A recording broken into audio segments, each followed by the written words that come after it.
Speaker. I call the member for Heffron. Mr Acting Speaker, I rise to address this House on a matter of real significance and concern relating to the proposed population expansion and density in an area commonly known as Green Square. The largest urban revitalisation project I would venture ever undertaken in this country is occurring in my electorate of Heffron, comprising several precincts such as Victoria Park, North Rosebery, Green Square. The sum of these developments is anticipated on completion to house something akin to 60,000 residents. 60,000 new residents. We're talking about an average density of around 20,000 people per kilometre. To put that into perspective, Melbourne, the whole city of Melbourne, in a single square kilometre, houses around 8,000 people. It will be a brand new electorate on its own. Now, I accept that increasing numbers of people, an increasing number of people are moving and want to move into the city, and who can blame them? Sydney is one of the most beautiful cities in the world. Increasing density is an obvious and logical solution. Whilst I don't oppose development, I do oppose carelessness, and that is exactly how I would characterise the haphazard, piecemeal planning policies of successive New South Wales governments. Policies which are not only causing unbelievable traffic gridlock, which not only fails to address infrastructure needs of new residents.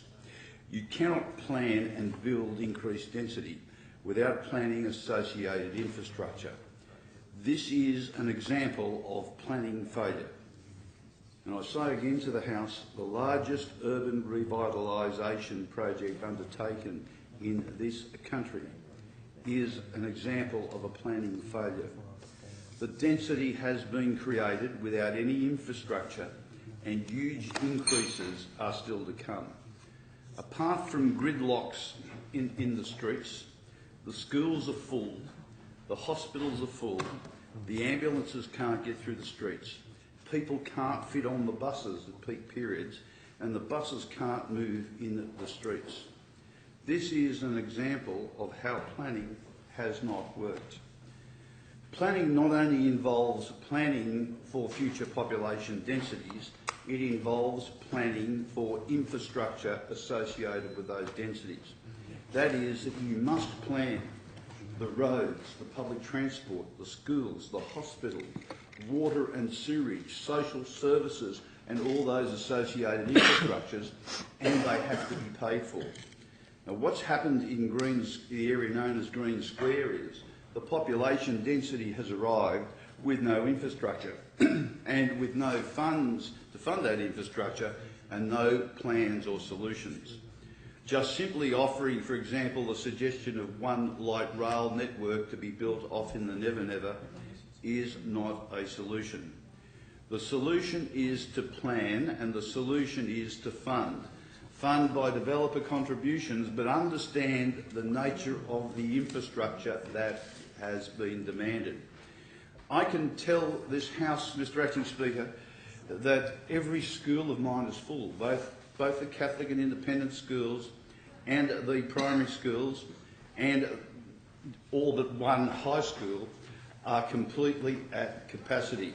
There is increasing demand on the Minister for Education to fund inner city schools as people are crying out for places in which to be able to place their children as families are moving into these dense population areas. Now, what is needed right now is a moratorium on any further population density increases to give the government the time to catch up to what is now an intolerable situation, which will get worse. If you look along the skyline, as those of you who might go along Eastern Distributor and you see the cranes in the air, the cranes might be fine, but what is happening on the ground will not be fine.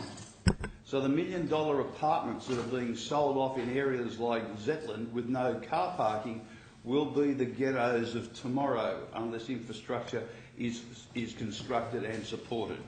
So there is nothing wrong with increasing population density, but this is an example of planning failure of successive governments and really stupidity where the matter has just been handed over to developers to decide.